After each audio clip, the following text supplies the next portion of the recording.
नेहमी म्हणायचे की माझी मंदिरं मंदिरं नाही,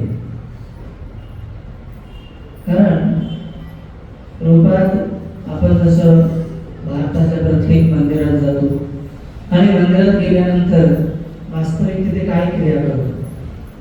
घंटा वाजवतो, त्यानंतर दर्शन घेतो, मनातली एखादी भावना ती व्यक्त करतो, चरणामृत घेतो, काही दिशात जेवढी आपली यथाशक्ती यथाभक्ती फूल फुलाची पाकळी भगवंतांना अर्पण करतो, 2 मिनिटं शांत बसतो आणि उलट्या पावलांनी परत येतो. ही बहुतांशी भारतातल्या मंदिराची प्रथा आहे. परंतु प्रभुपाद म्हणाले की माझी मंदिरं मंदिरं नाही आहेत, माझी मंदिरं विद्यालय आहे, माझी मंदिरं ज्ञानालय आहे. ज्या प्रकारे विद्यालयामध्ये जाऊन ज्ञानालयामध्ये जाऊन व्यक्ती ज्ञान अर्जित करतो, एक आध्यात्मिक किंवा भौतिक नॉलेज तो प्राप्त करतो, ज्याद्वारे तो त्याचं जीवन तो त्याचं जीवनशैली जगू शकतो. त्याच प्रकारे व्यक्तीला एक आध्यात्मिक अनुभव, शास्त्रांचं ज्ञान आपल्या मंदिरामध्ये झालं पाहिजे. कारण मंदिराचा मुख्य उद्देश 3 गोष्टी आहेत: यजन याजन पठन पाठन दान प्रतिग्रहण. यजन याजन म्हणजे की आपल्याला एक यज्ञ करता आला पाहिजे आणि बाकीच्यांकडून तो करून घेता आला पाहिजे. जसं मागच्या युगांमध्ये होत होता, यज्ञ म्हणतात त्याला, आता होतात यज्ञ. यजन याजन पठन पाठन. दुसरं मंदिरामध्ये काय व्हायला पाहिजे की प्रवचन दिली गेली पाहिजे आणि प्रवचनानंतर त्याचे प्रश्न उत्तर किंवा ते शास्त्र सगळ्यांना समजले की नाही आणि त्यांच्यामध्ये त्याचं किती परिवर्तन किंवा आत्मानुभव होतोय त्याला, हे चेक करणं की तो साधक आत्मसाक्षात्काराच्या स्तरापर्यंत किती येतो, हे अनुभव करणं, हे आहे पठन पाठन. गीतेचा अध्ययन करून घेणं की जेणेकरून तो एक आध्यात्मिक प्रगती करू शकतो. किती मंदिरात या गोष्टी होतात, किती मंदिरात सांगितलं आपल्याला गीता वाचली पाहिजे, भागवत वाचलं पाहिजे. आणि दान प्रतिग्रहण, जे काही दान तुम्ही देता ते दान प्रसाद रूपाने, मला वाटतं गीता कोर्स मध्ये आणि येणाऱ्या 2 दिवसामध्ये आलेल्या 2 दिवसामध्ये सगळ्या नवीन भक्तांना प्रसाद नक्कीच आवडला असेल. नाही तर प्रसाद, तर या 6 गोष्टी जिथे होतात त्याला मंदिर म्हणून संबोधलं जातं. यजन याजन पठन पाठन दान प्रतिग्रहण, ज्याद्वारे व्यक्ती आध्यात्मिक साक्षात्कार अनुभवू शकतो या दुर्लभ मनुष्य देहामध्ये. दुर्लभ मनुष्य देहे देहिनां क्षणभंगुर स्तत्रार्पिता मनी वैकुंठ प्रियदर्शनम. मनुष्य देह अत्यंत दुर्लभ आहे. किती लोकांना मागचा जन्म आठवण येत आहे? नाही. किती जण अभिमानाने किंवा कॉन्फिडेंटली सांगते की मला पुढचा जन्म आहे नाशिक रोड मध्ये. किती लोकांना त्याचा अनुभव आहे सांगू शकतात? नाही. तर फार गरजेचे, हा मनुष्य देह अत्यंत दुर्लभ आहे आणि या दुर्लभ मनुष्य देहामध्ये किती वेळ आहे? क्षणिक वेळ आहे. दुर्लभ मनुष्य देहिनां क्षणभंगुर, थोड्या वेळाचा या देह आहे. आपल्याला वाटतं 60-70 वर्षाचं आयुष्य आणि त्यातही आता इतके आजार आलेले आहेत. आता आमचं वेदांत परदेशी आमचा एक कॉंग्रेगेशनचा भक्तांचा मुलगा तो आला आणि त्यांनी सांगितलं की त्याचा एक 26 वर्षाचा मित्र हार्ट अटॅकने गेला. 26 वर्षाचा मित्र. तर मृत्यू कधी एक क्षणभंगुर आयुष्य आहे. आपल्याला वाटतं 50 वर्ष भरपूर झालं, 60 वर्ष 70 वर्ष, पण अर्धे 8 तास आणि झोपण्यामध्ये जातात, 3-4 तास खाण्यापिण्यामध्ये, म्हणजे अर्धा आयुष्य असंच जातं. क्षणभंगुर आयुष्य आहे. आणि जर या क्षणभंगुर आणि दुर्लभ आयुष्यामध्ये जर आपण मनुष्य जीवनाची परिपूर्णता प्राप्त करून घेतली नाही तर मग आपल्यापेक्षा दुर्भागी आपणच. आणि म्हणून जर व्यक्तीला दुर्लभ मनुष्य देह मिळून, सोपाने तुकाराम महाराज म्हणतात, एक योनी कोटी कोटी फेरा. एका योनीमध्ये जर मांजराची योनी असेल, कुत्र्याची योनी असेल, गायींच्या किती जाती आहेत. आंब्याचं झाड घेऊ आपण, आंब्याच्या झाडाच्या किती व्हरायटी आहेत. तर त्या प्रत्येक योनीमध्ये आपण फिरत आलेलो आहोत. प्रत्येक योनीमध्ये आपल्याकडे नोव्हेंबर डिसेंबर मध्ये आंबे येतात ना? नाही, पण न्यूझीलंड मध्ये येतात. न्यूझीलंड मध्ये नोव्हेंबर डिसेंबर मध्ये आंबे येतात, तिथे वेगळे वृक्ष आहेत. तर सांगण्याचं तात्पर्य एक योनी, कोटी कोटी फेरा, एका शरीरामध्ये आपण अनेक जन्म फिरलेलो आहोत. आणि त्यानंतर हा मनुष्य देह आपल्याला प्राप्त झालेला आहे. आणि जर अशा मनुष्य देहामध्ये आपण आपल्या जीवनाची परिपूर्णता करून घेतली नाही तर त्याला आत्मा हा म्हणतात. कारण मनुष्य देहाची तुलना एक अशा नावेप्रमाणे, अशा बोटीप्रमाणे केलेली आहे की त्यामुळे तो व्यक्ती हा भवसागर करून पार करून जाऊ शकतो. परंतु दुर्भाग्यवश शास्त्रांचं अध्ययन न केल्यामुळे, त्याचबरोबर प्रामाणिक गुरूचा आश्रय न केल्यामुळे तो हे दुर्लभ चरण मिळून देखील हा भवसागर पार करू शकत नाही. आणि मग त्याला गीता आत्मा हा म्हणते, आत्म्याची हत्या करणार. आणि आपण पाहिलं 3 दिवसाच्या गीता कोर्स मध्ये की we are soul, we are not body. आम्ही शरीर नाही, शरीरातही कोणतरी वेगळे आम्ही आहोत. आणि तो आहे सच्चिदानंदमय आत्मा. आणि म्हणून जर आपण या मनुष्य देह प्राप्त होऊन, दुर्लभ देह प्राप्त होऊन जर आपण आत्म्याविषयी जिज्ञासा नाही केली तर आपण आत्मा हा म्हणजे इतकंच काय, हितोपनिषद म्हणून एक ग्रंथ आहे, त्या ग्रंथामध्ये सुंदर श्लोक दिलेला आहे. तुम्ही ऐकलाही असेल गीता कोर्स मध्ये. आहार निद्रा भयमैथुनं च सामान्य एतान् पशुभिः समान धर्मे हितेषु अधिको विशेषो धर्मे हीन पशुभिः समान. आहार निद्रा भयमैथुनं च, इधर खाणं पिणं झोपणं मुलाला जन्म देणं प्राणी करतात. आहार निद्रा भयमैथुनं च सामान्य एतान् पशुभिः समान धर्मे हितेषु. मनुष्य जन्म धर्म जाणण्यासाठी दिलेले आहे. ज्या प्रकारे साखरेचा धर्म आहे गोड लागणे, मिठाचा धर्म आहे खारट लागणे, मिरचीचा धर्म आहे तिखट लागणे, तसं आपला धर्म आहे भगवंताची सेवा करणे. नाहीतर आपण या भौतिक जगामध्ये तथाकथित व्यक्तींची सेवा करत जाऊ. कोणी देशाची सेवा करेल, कोणी परिवाराची सेवा करेल, कोणी पत्नीची, कोणी पतीची, कोणी मुलांची, कोणी अपंगांची. आणि जर कोणाला काहीच नाही जमलं तर प्राण्यांची सेवा करेल. सांगण्याचं तात्पर्य सेवा हा आपला धर्म. सेवा कोणाची करायची? भगवंताची. आणि तो स्वभाव आपल्याला जर प्राप्त, धर्म जर आपण जाणला नाही, धर्मेहीन पशुभिः समान, आपण प्राण्यांपेक्षा वेगळे बिलकुल नाही. आणि मला दुर्लभ देह मिळालेला आहे. आणि या दुर्लभ देहामध्ये भगवंताने शरीराची रचना भगवद्गीतेच्या 3ऱ्या अध्यायातल्या 42व्या श्लोकामध्ये सांगितलेली आहे.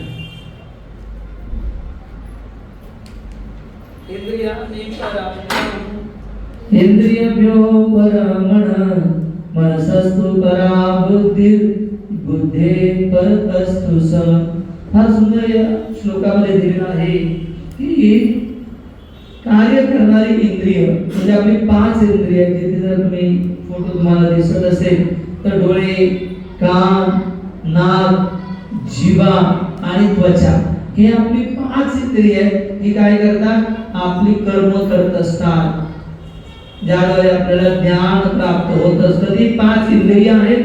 आणि या इंद्रियांची तुलना घोड्याप्रमाणे केलेली आहे.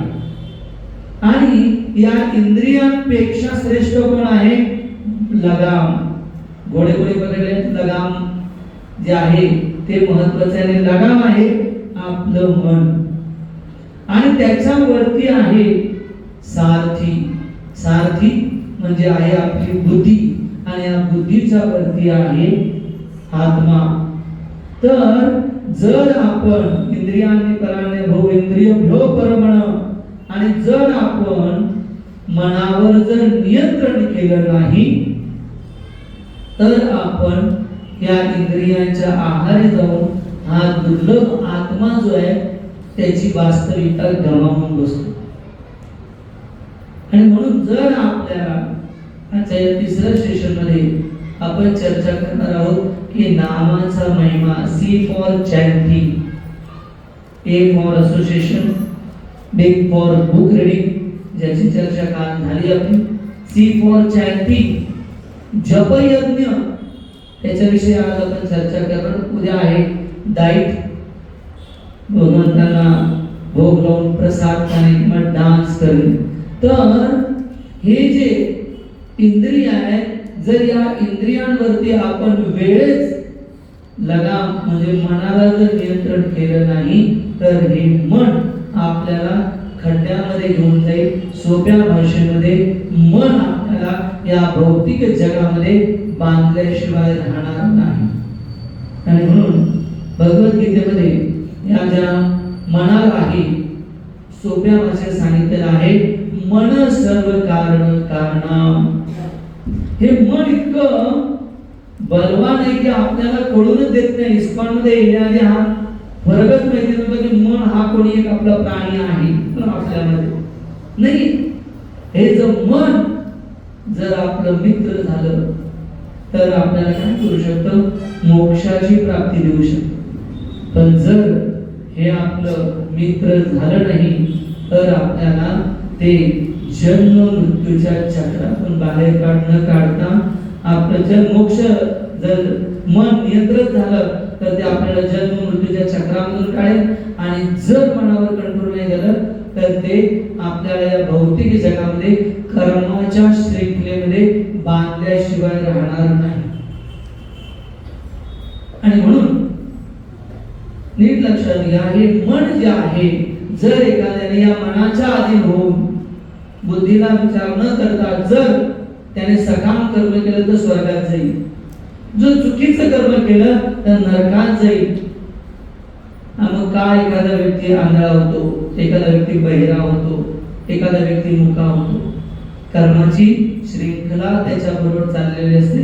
कर्म विकर्म, सकाम कर्म, निष्काम कर्म, या कर्माच्या श्रृंखलेतून बाहेर पडण्यासाठी मन आपलं नियंत्रण करणं अत्यंत गरजेचं आहे, जे या शरीरामध्ये अत्यंत बलवान आहे. जसं एक हितोपनिषदमध्ये फार सुंदर श्लोक आहे. मन कसं आहे, मर्कटस्य सुरापानं ततवृच्छिक दंशनं तन्मध्ये भूत संचार यद्रा गत्वा निवर्तते. आता या मनाची तुलना एका माकडाशी केलेली आहे. ते म्हणतात मर्कटस्य सुरा, माकड एका जागी कधी आपण बसले शांत बसलेलं पाहिले का? असं बिलकुल नाही. या झाडावरून त्या झाडावरून, त्या झाडावरून या झाडावरून, कधी काय करेल कधी काय खाईल. ते माकड एक तर स्वभावता चंचल. बर त्या माकडाने काय केलं, मर्कटस्य सुरापान, त्याला एक दारू प्या. काय होईल आता अजून विचार. मर्कटस्य सुरापानम ततवृच्छिक दंशनम, त्याच्यामध्ये त्याला काय चावला, विंचू चावला. आता मला माहिती नाही तुम्हाला किती लोकांना विंचू चावल्याचा अनुभव आहे. चावलाय निबाडे मातेला चावलंय नाही, झिंझिने आम्हाला येतात, कळत नाही काय बरोबर आहे काय चुकीचं आहे, सुचत नाही. बरं त्या माकडाचा विंचूही चावला. मर्कट्य सुरापानं ततवृच्छिक दंशनम तन्मध्ये, त्यामध्ये भूत शिरलं. त्या माकडामध्ये काय झालं, आता भूत शिरलं. त्या माकडाची गती काय होईल, टाळ्यावर राहील लागतो. तसंच जुगारी व्यक्ती मनाच्या अधीन होतो, तो ताळ्यावर येतच नाही. अरे मी इतका आटापिटा करतोय कशा. एकदा काही भारतीय लोक अमेरिकेला फिरायला जातात. 100 मजल्यावर त्यांचा हॉल घेतात ते, किंवा आपल्याला वरून पण अमेरिका बघायला मिळेल आणि खाली तर दिवसभर फिरू. एक दिवशी फिरून फिरून आल्यानंतर वर जाणार तर लिफ्ट बंद. मला करायचं काय? मग प्रत्येकाने विचार केला की असं करू, आता 100 माळ्यात चढून जाऊ, कारण थंडीने गोठून मोडून वर जाऊ 100 माळ्यात चढून. ठीक आहे, पण असं थोडी चढणार 10-12 जण, काहीतरी चर्चा झाली पाहिजे. ते म्हणजे असं करू, प्रत्येकाने आपल्या जीवनातलं दुःख सांगायचं की माझ्या जीवनात हे दुःख आहे, माझ्या जीवनात ही समस्या आहे. प्रत्येकाने आपलं मन काय करायचं, मोकळं करायचं. ठीक आहे, काही चिंता नाही. प्रत्येक जण आपलं दुःख सांगलं. माझ्या जीवनामध्ये मी लहानपणापासून आणि असं एज्युकेशन गावात केलं, इथं गेलं तिथं गेलं आणि मी या पदवी आणि ही माझं पोस्ट प्राप्त झाली. 10-12 माळे चढले, दुसरा सुरू झाला, तिसरा सुरू झाला, असं करत करत जवळजवळ 90 माळे चढले. एक जण राहिले दुःख सांगायचं. त्याला सांगितलं, बाबा चालत चालत तू सांग तुझ्या जीवनात काय दुःख आहे. तो सांगायला की नाही, मी माझ्या जीवनातलं दुःख सांगणार नाही म्हणे. फार भयानक आणि चालले करत करत आता त्यामुळे नाही सांग. हृदयातलं दुःख सांगितल्यानंतर काय होतं, कमी होतं. तू तुझ्या जीवनामध्ये दुःख काय ना हॉटेल दरवाजा समोर आले. त्यामुळे बघा, माझ्या जीवनातलं दुःख सांगू का? म्हणजे हो सांगा. तुम्ही दुःखी होणार नाही ना? म्हणजे नाही होणार. नक्की नक्की. काय झालं, आपण जेव्हा उभं राहत होतो ना त्यावेळी आपल्या रूमची चावी मॅनेजरच्या टेबलवरच राहिली. त्याला आणायची कोणी? हे सगळ्यात मोठं दुःख आहे. तसं आपण त्या भौतिक जगामध्ये बालत यावत क्रीडासक्ता, तरुणी यावत तरुणासक्ता, वृद्ध यावत चिंतासक्ता. आयुष्य आम्ही तेव्हा या गोष्टींमध्ये लागलो. बालत यावत क्रीडासक्ता, लहानपणी खेळण्यामध्ये आयुष्य घालवलं. तरुण झाल्यानंतर तरुणीमध्ये आणि तरुणांमध्ये आम्ही आनंद शोधण्याचा प्रयत्न केला. आणि वृद्ध यावत चिंतासक्ता, मी असं केलं, मी तसं केलं नाही, मी असं केलं पाहिजे, तसं केलं पाहिजे. चिंता. त्याच्यामध्ये काय करतो व्यक्ती, आपलं आयुष्य घालवतो आणि स्वाभाविक धर्म, मनुष्य जीवनाचा उद्देश या मनामुळे व्यक्ती विसरून जातो. आणि मग पुनरपि जननम पुनरपि मरणम पुनरपि जननी जठरे शयनम. पुन्हा जन्म मृत्यूच्या चक्रामध्ये अडकल्याशिवाय तो राहत नाही. कारण कोण आहे? मन. मन सर्व कारण कारण. मराठीमध्ये म्हणतो ना, कळतं पण वळत नाही. जसं हे आपण पाहतो, मुलाचं उदाहरण. मुलं कशी असतात, मनाची तुलना या मुलाप्रमाणे केलेली आहे. लहान मूल कधी रडतं, कधी हसतं. 1 वर्षाचं बाळ, 1.5 वर्षाचं बाळ काय करतं? हसतं, रडतं, कधी कधी म्हणजे त्या प्रकारे मन. अर्जुन गीतेमध्ये भगवंताला सांगतोय, चंचल ही मन कृष्ण प्रमाती बल दृढम. की माझं जे मन आहे इतकं चंचल आहे, हे भगवंता, मी पावसाला थांबवू शकतो, मी अग्नी निर्माण करू शकतो, आता जंगल वण्याचं मी जाळू शकतो, मी वादळाला थांबवू शकतो. पण माझं जे वृक्षांकुल मन आहे, भगवान कृष्ण आहेत अर्जुनाच्या रथावरती. आणि ही गोष्ट 5000 वर्षापूर्वी, ज्यावेळी मोबाईल नव्हता, त्यावेळी अर्जुन सांगतो की माझं मन माझ्या ताब्यात नाहीये भगवंता, या मनावर मी कसं कंट्रोल करू. आणि म्हणून जर आपल्याला या जन्म मृत्यूच्या चक्रामधून सुटायचं असेल तर आपल्याला मनावर नियंत्रण करणं गरजेचं आहे. आज आपण 21व्या शतकामध्ये आहोत आणि 21व्या शतकामध्ये आपण अनेक प्रगती केलेली आहे. पूर्ण चंद्रावर जाऊन आलेलो आहोत, अवकाशामध्ये जाऊन आलेलो आहोत, इतक्या सगळ्या आपण गोष्टी केलेल्या आहेत. परंतु एक आजार जर आपण पाहिलं की आज सगळ्यात 21व्या शतकामध्ये सगळ्यात मोठा जर आजार लोकांना असेल तर तो आहे स्ट्रेस, एन्झायटी. मनोवैज्ञानिक वाढलेले आहेत का? जर इतकी सुखाची साधनं आहेत का? जसं मला एक डॉक्टर सांगत होते, ते म्हणे आता एक नवीन आजार येतो प्रभूजी. म्हणलं काय आजार येतो?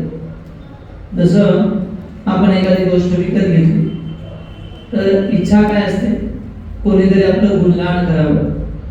एखादं घड्याळ घेतलं, एखादा मोबाईल घेतला, नाही अरे वा किती चांगला मोबाईल आहे, किती आहे, चांगला आहे, काय काय ऍप्स आहेत त्याच्यामध्ये, नाही. किंवा एखादं घड्याळ घेतलं किंवा एखादी अंगठी घेतली, साडी घेतली, ज्वेलरी घेतली, तर आपली काय इच्छा असते, लोकांनी विचारावं. स्वाभाविक आहे.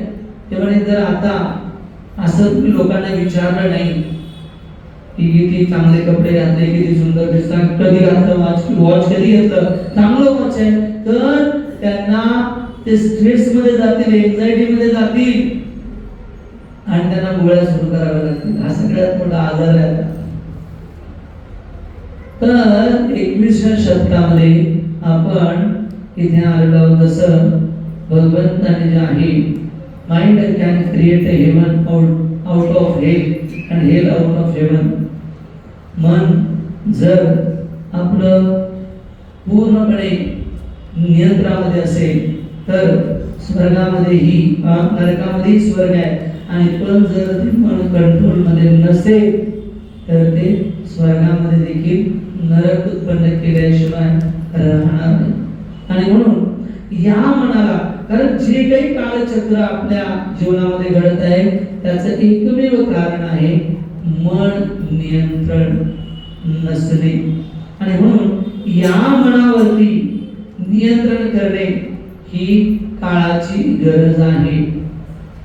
जगद्गुरु श्रील प्रभुपाद ज्यावेळी अमेरिकेमध्ये प्रचार करत होते, हे प्रचार करत असताना श्रील प्रभुपादांकडे तिथले गव्हर्नर आले, पत्रकार आले, मोठे मोठे पोलीस ऑफिसर तिथे आले, आणि स्वामी प्रभुपादांची शिकागोमध्ये अमेरिकेमध्ये मीटिंग झाली.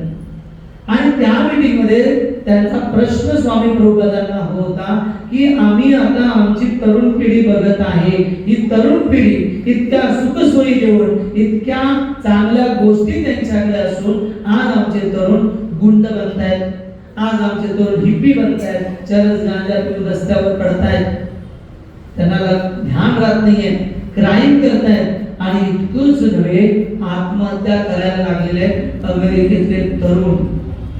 याचं मूळ कारण त्याच्यातून आम्ही कसं बाहेर येऊ हे प्रभुपादांना विचारलंय अमेरिकेमध्ये.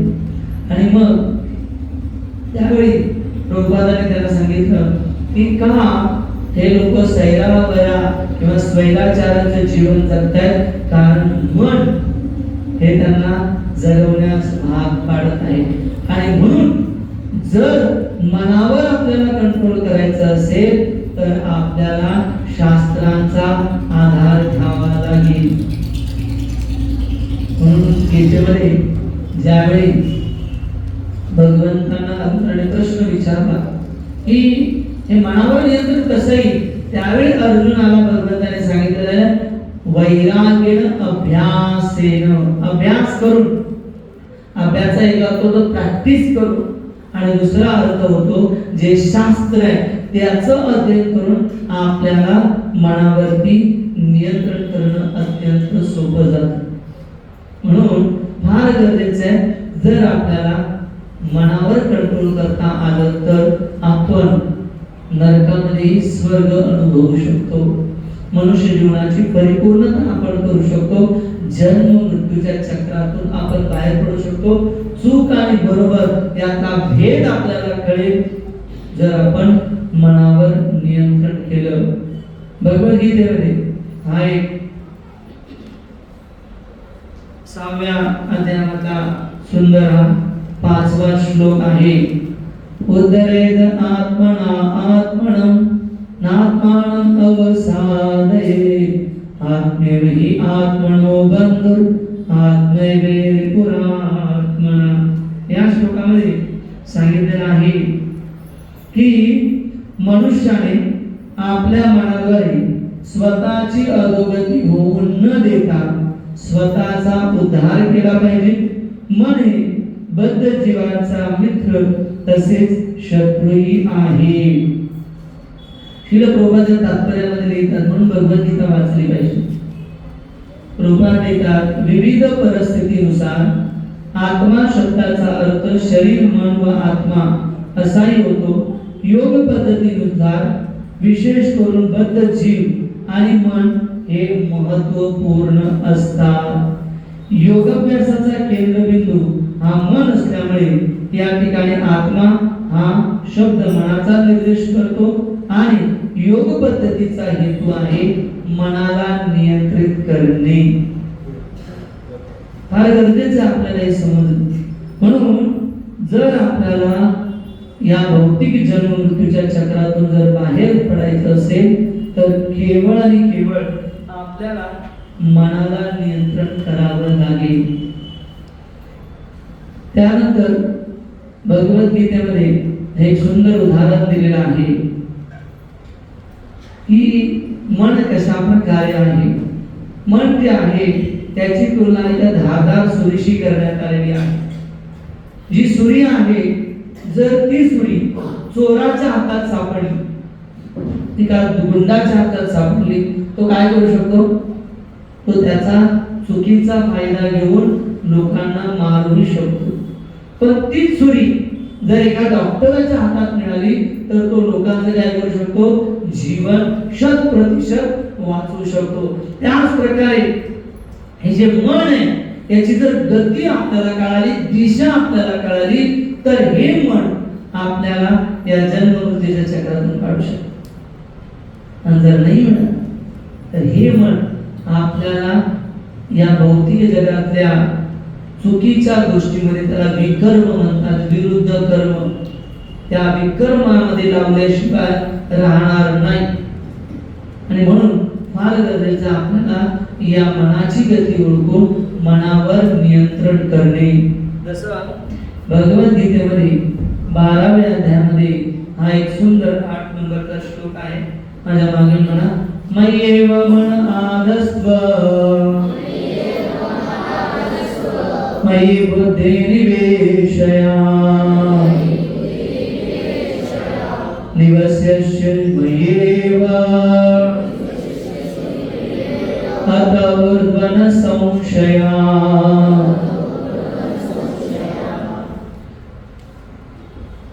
माझ्यावर भगवंत आता त्या मनावर नियंत्रण करण्याचं वर्णन गीतेमध्ये भगवंताने सांगितलेलं. शास्त्र जर आपल्याला मनावर किंवा एखादी कोणती गोष्ट जाणायची असेल तर शास्त्राला प्रमुख महत्व दिलेलं आहे. माझ्यावर, पुरुषोत्तम भगवंतावर तुझे मन स्थिर कर आणि आपली बुद्धी माझ्या ठायी युक्त कर. अशा रीतीने तू निसंदेह सदैव माझ्यामध्ये काय करशील? वास करशील. म्हणून मनाला जर आपल्याला नियंत्रण करायचं असेल तर शास्त्रामध्ये सुंदर सुंदर मार्ग सांगितलेले आहेत. आतापर्यंत हे क्लिअर झालं का की आपल्याला या भौतिक जगामध्ये गुंतवून ठेवणारा मनच आहे. किती लोकांचं क्लिअर झालं की मनामुळेच आम्ही गोंधळलेलो आहोत, मनामुळेच आमच्या मनुष्य जीवनाचा उद्देश आम्हाला कळाला नाही. किती लोकांना वाटतं गेले बरोबर आहे, आतापर्यंत मन आम्हाला सर्व या भौतिक चक्रामध्ये अडकवणार आहे. किती लोकांना वाटतं? सगळ्यांना. दुसरं कारणच असू शकतं. मग आता या मनावर नियंत्रण करण्यासाठी आजचा विषय आपण सुरू करू. या मनावर नियंत्रण करण्यासाठी, भगवत प्राप्ती करण्यासाठी वेगवेगळ्या शास्त्रांमध्ये, वेगवेगळ्या युगांमध्ये वेगवेगळे मार्ग शास्त्राने दिलेले आहेत. जसं हा एक सुंदर श्लोक आहे. माझ्या मागे म्हणा, कृते यत ध्यायतो विष्णु त्रेतायाम यजतो मखै द्वापरे परिचर्याया कलो तद हरि कीर्तना. या श्लोकामध्ये कलियुगामध्ये भक्ती म्हणजे नक्की काय, नक्की काय करायचं आपल्याला मनावर कंट्रोल करण्यासाठी या श्लोकात सांगितलं आहे. कृत्ययुग ध्यायतो विष्णू. सतयुगामध्ये, कृत्य म्हणजे सतयुग, सतयुगामध्ये भगवंताला प्राप्त करण्यासाठी ध्यायतो, ध्यान केलं जायचं. कोणाचं? विष्णूचं. 60,000 वर्ष ध्यान केल्यानंतर मग मन नियंत्रण व्हायचं आणि मग भगवंताची प्राप्ती व्हायची. त्याच्यामध्ये कधी कधी जसं विश्वामित्र मुनीने केलं, वाल्मिकी ऋषींनी केलं, आपण ऐकतोय लहानपणापासून ऐकत आलोय, त्यांनी ते मन कंट्रोल करण्याचा प्रयत्न केलेला आहे ध्यान करून. तर हे आहे सतयुगातलं भगवत प्राप्तीचं साधन. त्रेतायाम यजतो मखै. त्रेता युगामध्ये रामचंद्र ज्या युगामध्ये आले त्या युगामध्ये यज्ञ, भगवंताला संतुष्ट करण्यासाठी यज्ञ होते. रामचंद्रांचा जन्म आपण कशाद्वारे ऐकतो? यज्ञ केला. दशरथ महाराजांनी यज्ञ केला आणि त्या यज्ञाकुंडातून दिव्य पुरुष आले आणि त्यांनी तो कळश दशरथ महाराजांना दिलेला. तर यज्ञ केले जायचे. अश्वमेध यज्ञ, पुत्रकामेश यज्ञ, राजसूय यज्ञ, मोठे मोठे यज्ञ. एक नाशिक शहर बसेल इतकी तयारी लागायची, इतकी लोक लागायची यज्ञ करण्यासाठी. शुद्ध उच्चारण लागायचं, शुद्ध गायचं तूप लागायचं, ब्राह्मण मंत्र उच्चारण करणारे शुद्ध असायचे. आताचे ब्राह्मण आला की पहिला चहा द्या नाही. तर त्रेतायाम यजतो मखै. त्रेतायुगामध्ये भगवत प्राप्तीसाठी यज्ञ होते. द्वापरे परिचर्यायाम अर्चना. मोठ्या मोठ्या मंदिरामध्ये जाऊन जवळजवळ 8-8 तास 10-10 तास मूर्ती पूजा करायला लागायची आणि मग त्यातून काय व्हायचं? व्यक्ती जो आहे भगवत प्राप्ती करायचा. कलियुगामध्ये प्रायेण आयुष्य सभ्य कलस्मिन युगे जना मंद सुमंद मतियो मंद भाग्या विपत्रता. एकदा कलियुगामध्ये आयुष्य कमी, पहिली वर्ष 100 वर्ष जगायचे, आता 70. ते पण भरपूर झाले, तेही भरपूर झाले. जसं आमचे भक्त, त्यांची आजी एक्सपायर झाली. म्हणजे किती वेळ झालं होतं? 70 वर्ष झालं होतं. 70 वर्ष झालं होतं. हो 70 वर्ष फार होतं प्रभूजी. नाही प्रायण अल्पायुष्य सभ्यत्व अस्मिन युगे जन. या कलियुगामध्ये आयुष्य फार अल्प आहे. आमचे क्लासमेट होते, त्यांच्या बहिणीची मुलगी 11व्या वर्षी हार्ट अटॅक आलेला आहे. 11व्या वर्षी.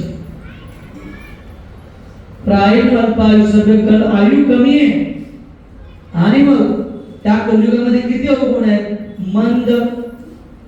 10 दिवसापूर्वी काय खाल्लं, काय केलं, कुठे गेलो आठवत आहे का? नाही आठवत.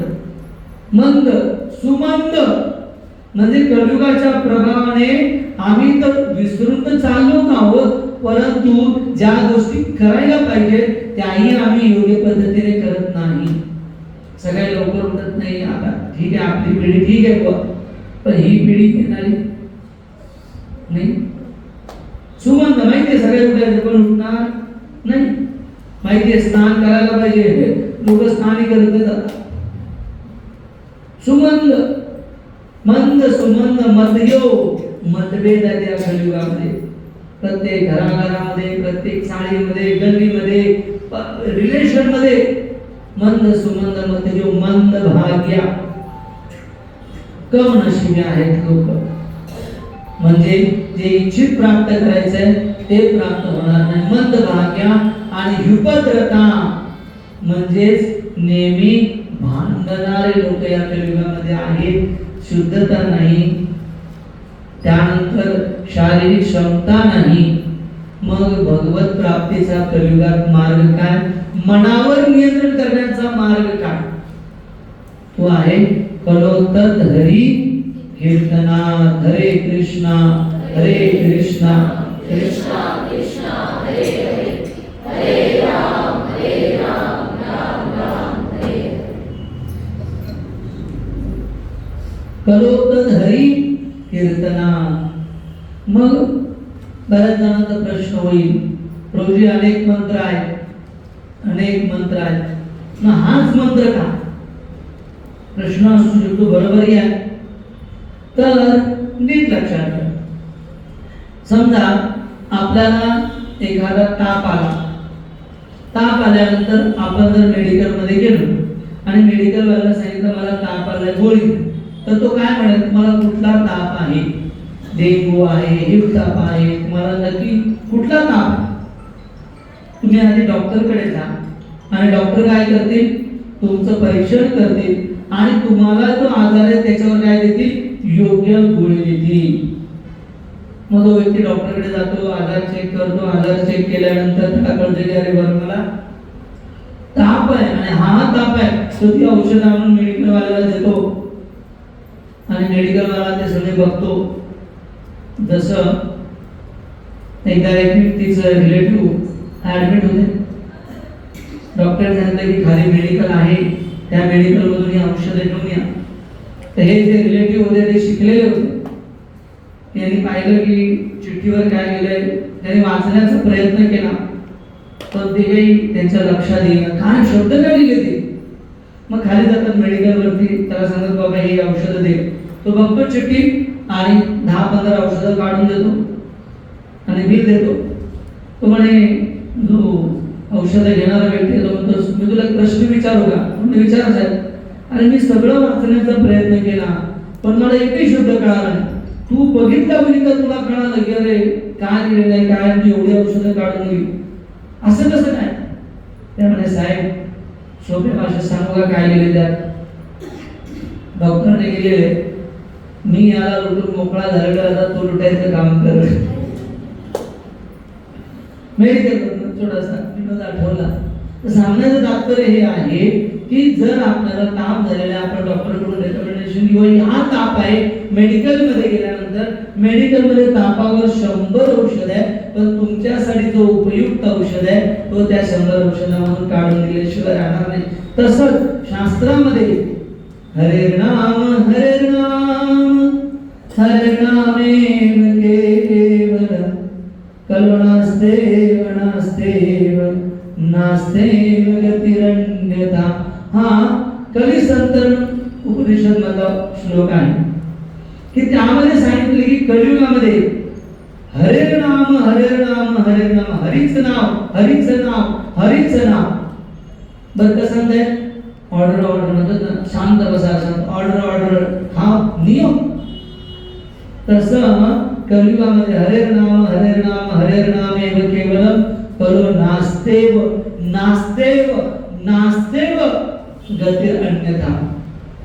दुसरा मार्ग नाही, दुसरा मार्ग नाही, दुसरा मार्ग नाही, हे शास्त्राने सांगितलेलं आहे. इतकंच नव्हे, फार सुंदर श्रीमद भागवतामध्ये श्लोक आहे.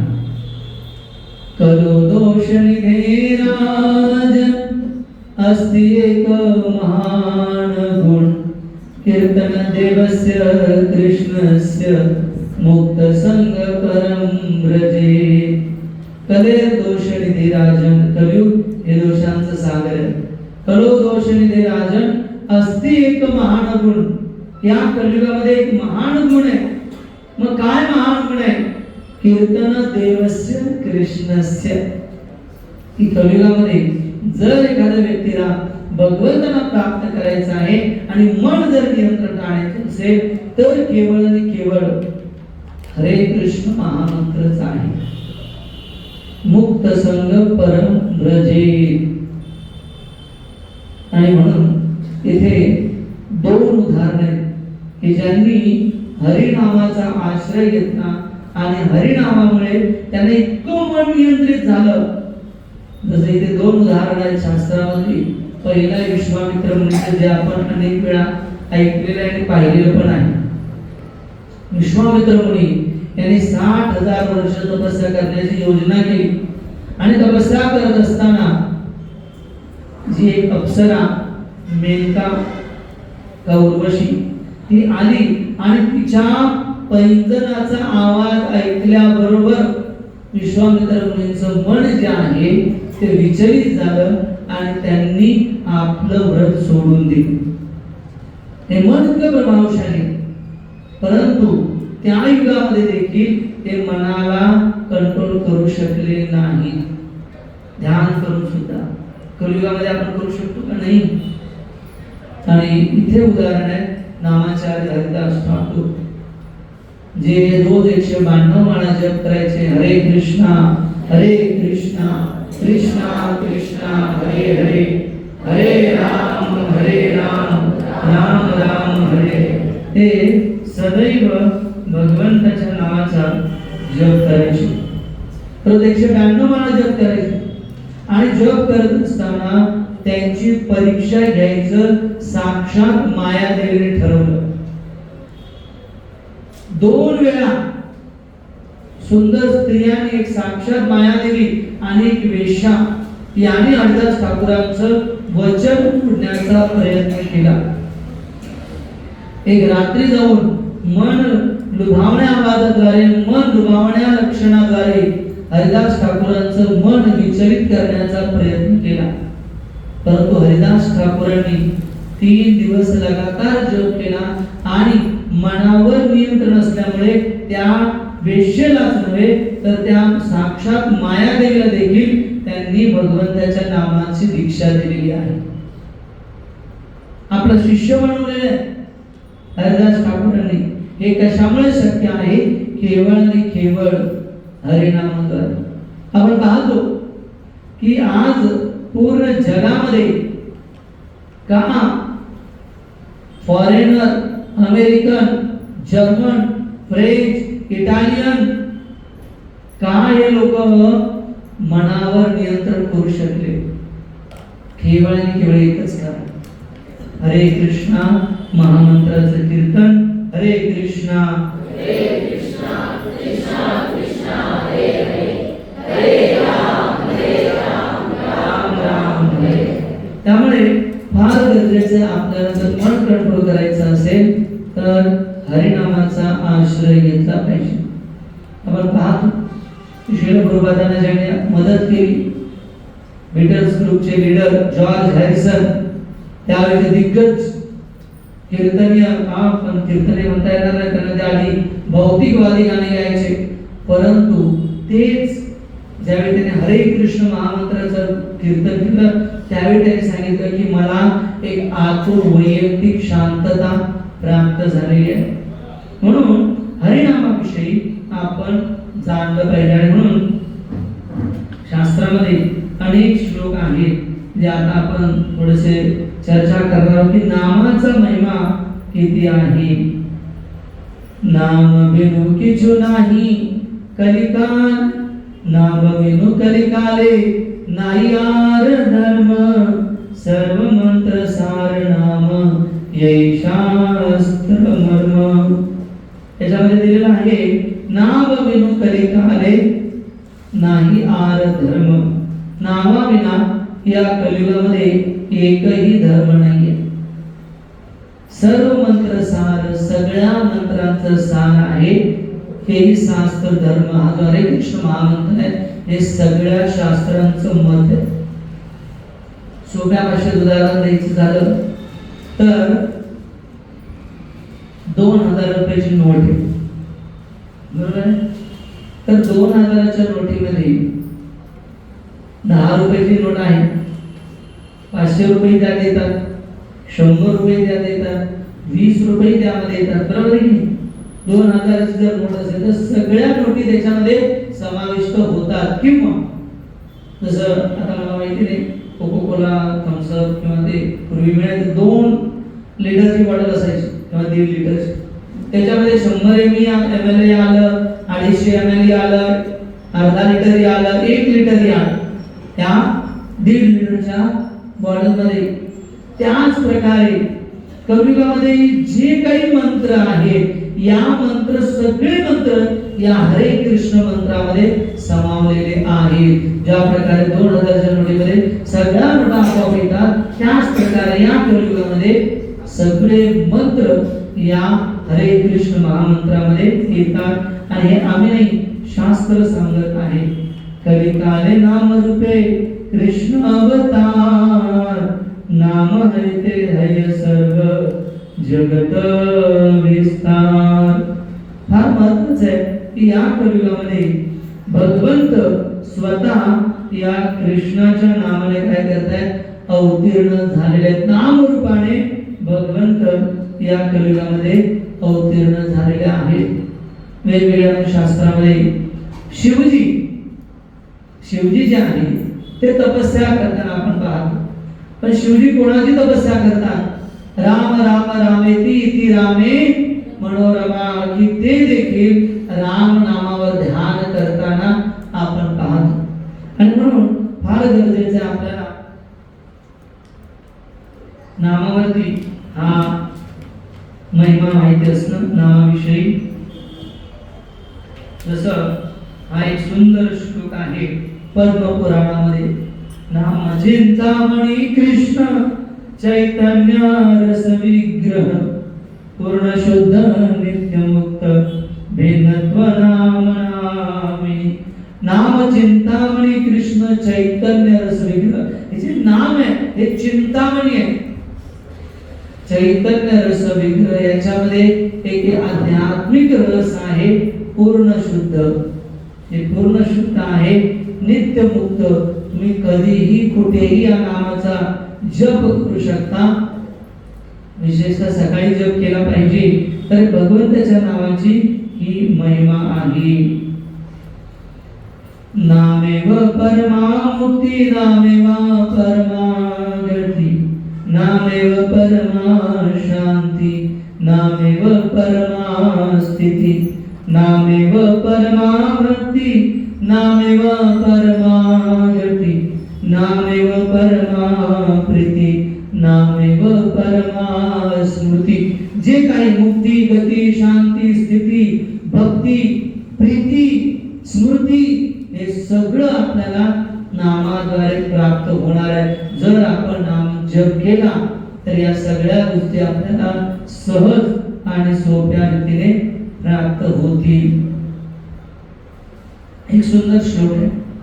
अत श्री कृष्ण नामादि न भवेत ग्राह्य इंद्रिय, सेवेत कोही जीवादो स्वयमेव स्फुरत्यद.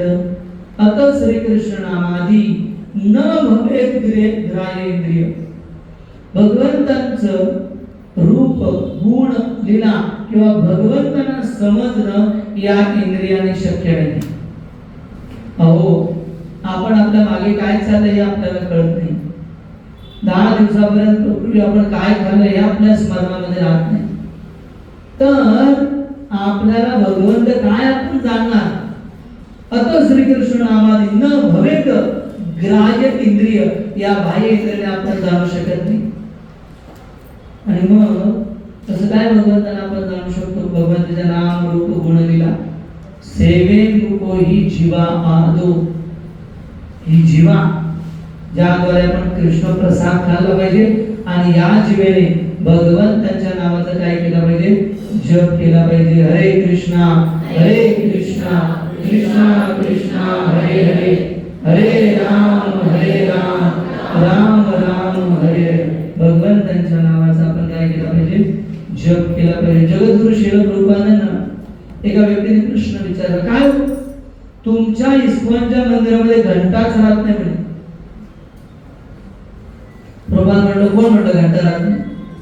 ते म्हणजे बघा, घंटेला काय असतं? एक लोखंडाचा धातू असतो आणि मध्ये एक तो ठोका असतो, नाही तर म्हणे हा आमचा लोखंडाचा धातू आणि हा ठोका, आणि ही नेहमी वाजते म्हणे हरे कृष्णा कृष्णा कृष्णा हरे हरे, हरे राम राम राम हरे हरे. तर अशा प्रकारे भगवंताच्या नावाचा जप आहे तो आपल्याला या जन्म मृत्यूच्या चक्रामधून काढू शकतो. अनेक मोठे मोठे वैज्ञानिक आहेत ज्यांनी आपलं मत व्यक्त केलेलं आहे की कशा प्रकारे जे आहेत त्यांनी हरे कृष्ण महामंत्राबद्दल सांगितलेलं आहे. Everything started happening for me when I began chanting हरे कृष्ण हे फार मोठे डॉक्टर आहेत, जैन हेल्थचे. तर ते देखील ज्यावेळी या मंत्राचा जप त्यांनी केला त्यावेळी त्यांनी अनुभव केलेला आहे की मी जे आहे माझ्या जीवनात एक आश्चर्य घडत आहे याचा मी अनुभव करतो. त्याचबरोबर अल्बर्ट फोर्ड हे एक अंबरीश फोर्ड हे एक फोर्ड कंपनीचे मालक आहेत आणि प्रभुपादांचे शिष्य आहेत. यांची सुंदर एक कहाणी. ज्यावेळी पहिल्यांदा फोर्ड गाडी येते त्याचे मालक आहेत, फोर्ड कंपनीचे मालक. पहिल्यांदा अंबरीश प्रभू आता त्यावेळी ते अल्बर्ट फोर्ड होते फोर्ड. तर ते भेटायला गेले स्वामीजींना. प्रभुपादांना सांगितलं की फोर्ड कंपनीचे मालक तुम्हाला भेटायला येतात. तर जसा त्यांनी प्रणाम केला प्रभुपादांनी विचारलं की तुमचे आजोबा कुठे? त्यांनी उत्तर काय दिलं? ते गेले. पण तुमचे वडील कुठे आहेत? ते म्हणे तेही गेले. प्रभुपादांनी पुढे काही बोलले नाही. प्रभुपाद म्हणे या बसा. अंबरीश प्रभूच्या लक्षात आलं की माझे वडीलही गेले, आजोबाही गेले, मीही गेले आणि मीही त्याच वाटेने जाणार आहे. आणि मग प्रभुपाद म्हणले तुम्ही तुमच्यासाठी काय करताय? आणि मग प्रभुपाद म्हणले you are soul, you are body. आणि ते आज इस्कॉनचे फार मोठे फॉलोअर आहेत. कलकत्त्यामध्ये नवदीपमध्ये जवळजवळ 3000 करोडचं मंदिर बनतंय. त्याच्यामध्ये अर्धी रक्कम डोनेशन यांनी दिलेली आहे. तर सांगण्याचं तात्पर्य काय आहे की यांचं देखील अनुभव आपण करू शकतो. Chanting Hare Krishna made a tremendous impact in my life. भगवंतांच्या नामाचा जपाचा जो प्रभाव आहे, ट्रिमेंडस इम्पॅक्ट, त्याचा एक प्रभावशाली प्रभाव माझ्या जीवनामध्ये राहिलेला आहे. त्यानंतर अपार गुरु पेंडी देसाई, श्रीनाथजी प्रभू, राधा गोपीनाथ मंदिरामध्ये फार वर्षापासून यांनी सेवा केलेली आहे. ज्यांनी देखील फार सुंदर त्यांनी मत व्यक्त केलेलं आहे. I have been chanting Hare Krishna for many years and I never found anything more pleasurable. आनंददायी याच्यापेक्षा मला काही आढळलेलं नाहीये. pleasurable, anything more pleasurable. Just try to chant 5-10 minutes a day for a week and you shall feel the difference. तुम्ही केवळ एक 10 मिनिटं जरी जप केला भगवंताच्या नामाचा तर तुम्ही काहीतरी स्वतःला रोजच्या जीवनापेक्षा वेगळं अनुभव करतात. अनेक भक्तांची मत आहेत. ऋषिकेश मोफतलाल हे कृष्णचंद्र प्रभू हे देखील दीक्षित भक्त आहेत. राधा गोपीनाथ मंदिरामध्ये मोफतलाल ग्रुपचे ओनर आहेत, मोफतलाल चेअरमन आहेत त्याचे. त्याचबरोबर ही हिरोईन आहे, तिने देखील परिवर्तन केलेलं आहे. हिरोईन असताना ती देखील भगवत भक्तांना साडी घालून कृष्ण भक्तीचा प्रचार करत आहेत. अनेक लोकांचं मत आहे याच्यामध्ये. अनेक लोकांनी हरे कृष्ण मंत्राविषयी सांगितलेलं आहे आणि हाच मंत्र आपल्या जीवनामध्ये आपल्या मनाला कंट्रोल करू शकतो आणि भगवंताची भक्ती प्राप्त करण्यासाठी हा सहाय्यक ठरू शकतो. म्हणून सगळ्यांना विनंती आहे, गीता कोर्स नंतर तर सर्वांनी कंटिन्यू करा आपल्या सनातन धर्माला. पण यात कदाचित जर तुम्हाला वाटलं की यापेक्षा तुम्हाला काही आनंद मिळतंय तर नक्कीच अनुभवा. त्यामुळे मुळीच वाद नाही. पण जीवनामध्ये एक माळ जप करण्याचं व्रत आपण घ्या. रोज सकाळी उठायचं. आज मी सांगेन जप कसा करायचा. रोज सकाळी उठा, तुम्ही स्नान करा आणि भगवंतासमोर बसून कमीत कमी 7 मिनिटं लागतात आणि जास्तीत जास्त 8-8.5 मिनिटं लागतात. त्याच्यापेक्षा जर कमी वेळ लागला, 7 मिनिटापेक्षा जर कमी वेळ लागला तर समजायचं की मी काही मंत्र खातोय. नाही जसं होतं ना, हरे कृष्णा कृष्णा कृष्णा राम राम हरे. फास्ट मध्ये केल्यानंतर कधी कधी होतं. तर कधी कधी 7 मिनिटापेक्षा कमी वेळ लागला तर समजायचं मंत्र मी गिळतोय. आणि जर जास्त विचार झाला, 8:30ला पुढे आपण गेलो तर समजायचं माझं मन मला कुठेतरी भरकटत आहे. त्याला परत धरून आणायचं आहे नाम जपामध्ये. अशा प्रकारे आपण नामजप करायचा आहे. तसं आयुष्यभर हा नामजप करा. नक्कीच तुम्हाला अनेक लोकांचे अनुभव आहे. अनेक गुरु 8-8, 10-10, 12-12 गुरु केलेले लोक इस्कॉन मध्ये आहेत आणि ज्याने सर्वोपरी भगवंताच्या नावाचा जप सुरू केलेला आहे. अनेक लोकांचं परिवर्तन त्या नाम जपाने झालेलं आहे. मी एक छोटीशी घटना विशेष करून प्रॅक्टिकल, मी तुम्हाला शास्त्राचे उदाहरण फार कमी देईन, पण प्रॅक्टिकल मी माझ्या जीवनामध्ये जे अनुभव केलेले आहेत, विचारलेले आहेत, त्यांच्या जीवनामध्ये त्यांनी अनुभव केलेले व्यक्ती भक्त आहेत, ते नामाने कसं त्यांच्या जीवनामध्ये परिवर्तन झालं. तर मुंबईमध्ये BST मध्ये एक व्यक्ती, त्याचं नाव पास्टे प्रभू.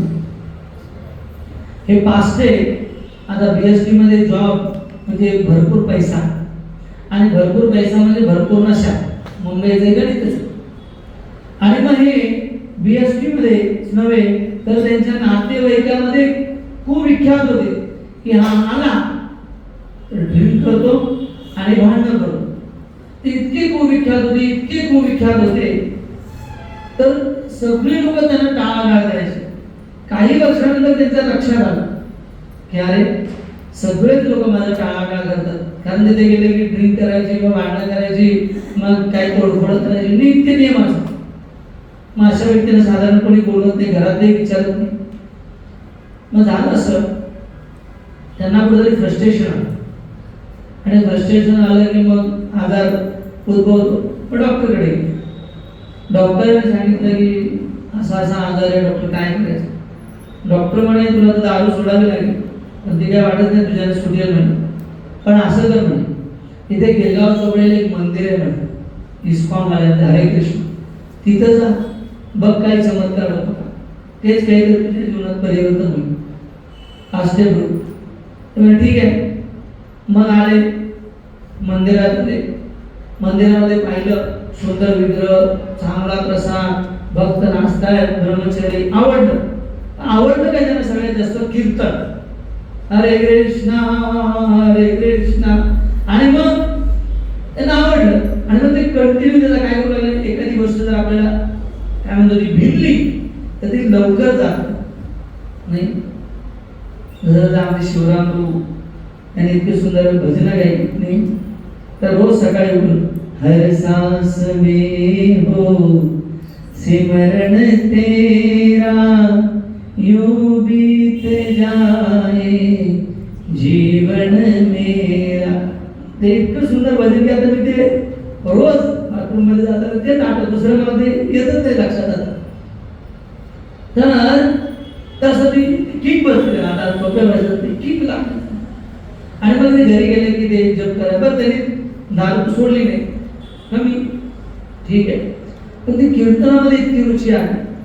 आणि मग झालं कसं, 2-3 महिने मंदिर तर बंद होतं, पण ती हरिनामाची नशा होती. मग भाऊबीजेचा रक्षाबंधनचा कार्यक्रम असतो, त्या कार्यक्रमा दिवशी त्यांना बहिणीकडे जायचं होतं. मला आठवत नाही, भाऊबीजेला बहिणीकडे जातात, त्या रक्षाबंधन मला आठवत नाही. तर ते बहिणीकडे जायची प्रथा आहे. तर त्या बहिणीकडे निघाले. आता बहिणीकडे निघाल्यानंतर विषय कसा आहे की स्टेशनवरून उतरल्यानंतर तरी प्रॅक्टिकल होऊन सांगितलं, स्टेशनवरून उतरल्यानंतर पहिलं काय करायचं, आणि मग बहिणीला भेटत जायचं, आणि मग घरी जाऊन रक्षाबंधन हे करून राखी बांधून मग परत यायचं. झालं असं की ते निघाले स्टेशनवरून, आणि कीर्तन त्यांच्या डोक्यात बसलं. मग कीर्तन करत करत करत करत ते बहिणीच्या घरी पोहोचले. बहिणीने त्याच्या भाऊजीने दरवाजा उघडला आणि एकदम फ्रेश, त्यांना धक्का. त्यांनी भाऊजी तुम्ही, हा भाऊ, हा, त्यांनाही आश्चर्य, आणि मी इथं असं कसं आलो. विचार करून ट्रेनमध्ये विचार केला ना, नियमित ते आता ठरलेलं असतं काही लोकांची गणित, इकडे गेला की एक काम. आणि काय असतं की एखादा खाणार आहे तो उपाशी राहील, पण पिणारा नाही, ते बरोबर शोधून सापडत. म्हणजे कसं काय आलं. बरं, यांनी आता ठरवलं, तेव्हा थांबा काहीतरी चुकलं, मी जरा जाऊन परत घरात आले, पाणी आले, आणि म्हणजे मी परत जाऊन येतो तुझा आणि दरवाजातून बाहेर निघाल्यानंतर ते विचार करतो मी कशामुळे आलो त्या मंत्रामुळे त्याला गुणगुण करू परत स्टेशनला पोहोचले ते लिटरली विसरून गेले की मी इथं कशासाठी मी परत आलो. स्टेशनवर आल्यानंतर लक्षात आलं राखी तर बांधली नाही आणि तो येडा काढतोय आता परत जावं लागलं. मग त्यांच्या लक्षात आलं की या नशेपेक्षा हरिनामाची नशा फार महत्वाची आहे आणि आता मी आयुष्य मग त्यांनी स्टेशनला प्रण केला आयुष्यभर मी आता हरिनाम सोडणार आहे आणि त्या क्षणी त्या माणसाने नशा सोडली. आज सुंदर दीक्षित भक्त आहे त्यांची पत्नी त्यांची मुलं सगळे मुंबईला दीक्षित भक्त आहे. सांगायचं तात्पर्य अनेक प्रॅक्टिकल उदाहरण आहेत की फ्रस्ट्रेट झालेले परिवार संसार तुटलेले परिवार या हरिनामामुळे एकत्र आलेले आहेत. म्हणून आयुष्याच्या कुठल्याही स्थितीमध्ये हे हरिनाम मात्र सोडू नका हीच आपल्याला विनंती. Thank you very much. आपण इतक्या पेशन्सली या सगळ्या गोष्टी ऐकून घेतल्या. गीता कोर्स नंतर आपण इतक्या संख्येने या ॲडव्हान्स गीता कोर्समध्ये आलात त्याबद्दल पुन्हा एकदा आपल्या सगळ्यांचं धन्यवाद आणि त्याचबरोबर आपण हा जो कार्यक्रम यशस्वी करण्यासाठी ज्या भक्तांनी अनेक दिवस मेहनत घेतली त्याच्यामध्ये आमच्या अतिथी बने असो एफाडे प्रभू असो पावन नाम प्रभू असो